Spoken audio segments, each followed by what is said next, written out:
Black Swan is a 2010 psychological, dark, intense thriller directed by Darren Aronofsky, and it stars Mila Kunis, Natalie Portman, Winona Ryder. It was nominated for an Oscar, and today I'm going to be taking a deep dive into the new Blood Orange album. Devonte Hynes has been on the scene for years now.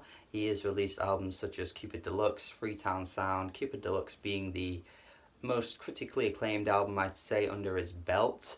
Up until this latest album though, because I'm seeing a lot of positivity directed towards it, which I think may become his most successful album. Now his sound has always been pretty soulful and funky, but done in a pretty unique way that separates him from your average artists that do this sound on a regular basis. For example, you know, he's very different to a D'Angelo, he's also very different to an Anderson .Paak.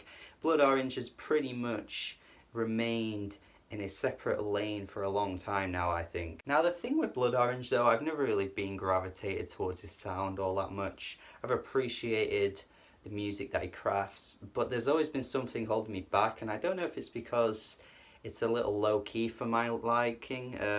You know, it doesn't really ever grab me. It ends up falling in the background, that kind of stuff.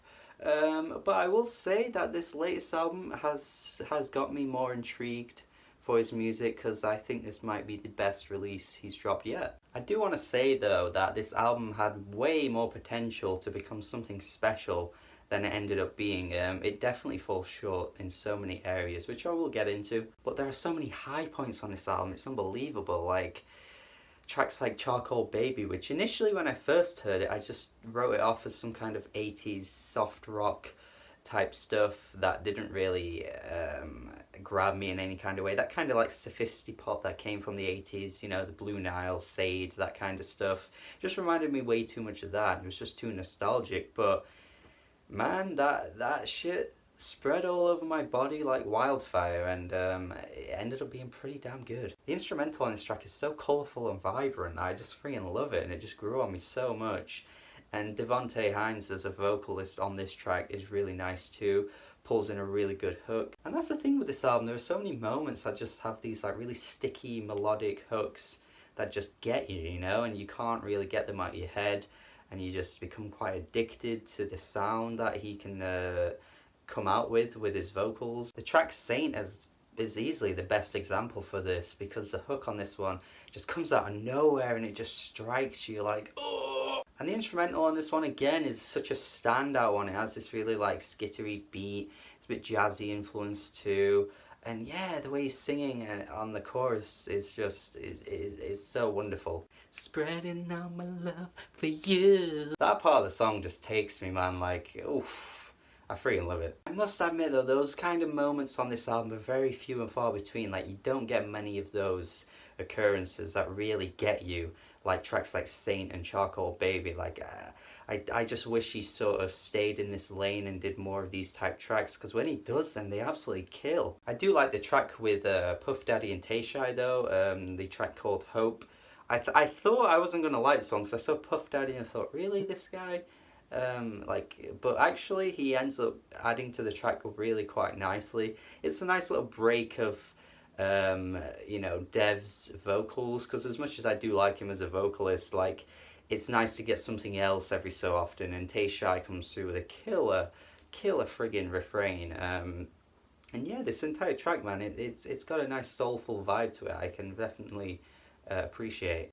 Dagenham Dream is that sort of sophisti-pop, synth funky type stuff that I was talking about earlier, that's very 80s nostalgic. It's very much in the vein of Twin Shadow. Like I really like Twin Shadow's 2010 album Forget, and this is the kind of track that really would fit on that album really well, because it's just got such a similar sound and vibe. And yeah, it's another highlight for me because it just sort of flows so perfectly. Again though, it is one of those moments where it has quite a different vibe from the rest of the album that makes it stand out. Chewing Gum is another example of like being a track that sticks out, but it actually ends up being for the worst rather than for the best. Chewing Gum is such a great track, it's going so well, and then A$AP Rocky comes through and it's just like, why is he here? I don't get his wow, his contribution just makes no sense. Comes through with the worst friggin' lines as well. I turn it to a sweatshirt, throw on that sweatshirt, she fucks with Earl too. Like, come on, man, what a lazy Earl sweatshirt reference. Like, ride on the dick with no license and shit. Like, his flow on the track does work, but it's what he's saying that just doesn't fit the vibe of this album at all. It's so out of the tone. It's just such an odd placement, honestly. Like, of all the rap features to get as well, you go ASAP Rocky. I just think that's a really bad choice, honestly. Like, I'm not trying to take away from Devontae Hynes as a musician, but I do genuinely think having ASAP Rocky on this kind of album is a really odd choice to do for your artistic merit. Like, it's just nah. What you want for this kind of album is some kind of smooth type rapper, a bit more classy, comes through with decent lyricism. Someone like a Common, honestly. I don't think Common's really dropped many great albums for a long time, but he's still got that vocal that you really want for this kind of album. Maybe even like a collaboration with John Legend too. I think that would work. But ASAP Rocky just comes across as jumping on the hype train because he's so popular. So Devontae just went for him. But nah, it didn't work. But for the most part on this album, my biggest issues end up coming in the tracks where the focus is Devontae's vocals, and as good as he is as a vocalist, he's incredibly passionate. He's got such a great falsetto. I can't take that all away from him. To me, it mostly comes off as quite show-offy though.